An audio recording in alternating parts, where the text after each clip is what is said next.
দল করে দিয়েছেন, এটা কি আরো কিভাবে সুরা করা যায়।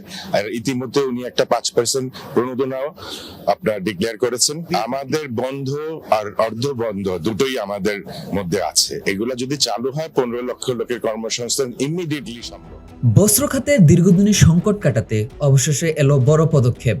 খাতের নানা সমস্যা নিরসনে অর্থ উপদেষ্টা ও বাণিজ্যিক মন্ত্রীর সমন্বয়ে এক উপপর্যায়ী কমিটি গঠন করেছেন প্রধানমন্ত্রী তারেক রহমান।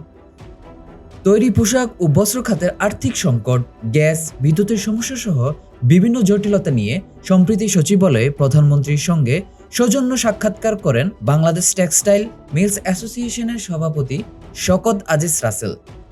সাক্ষাৎ শেষে তিনি জানান, এই খাতের সমস্যাগুলো দীর্ঘদিনের এবং আগের কোনো সরকার এগুলো সমাধানে কার্যকর ভূমিকা রাখেনি।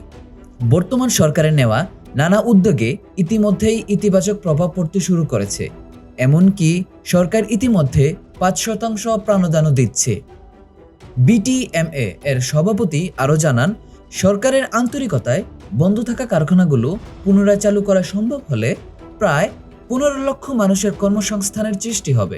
আমাদের বন্ধ আর অর্ধ বন্ধ দুটোই আমাদের মধ্যে আছে। এগুলা যদি চালু হয় 15 লক্ষ লোকের কর্মসংস্থান ইমিডিয়েটলি সম্ভব।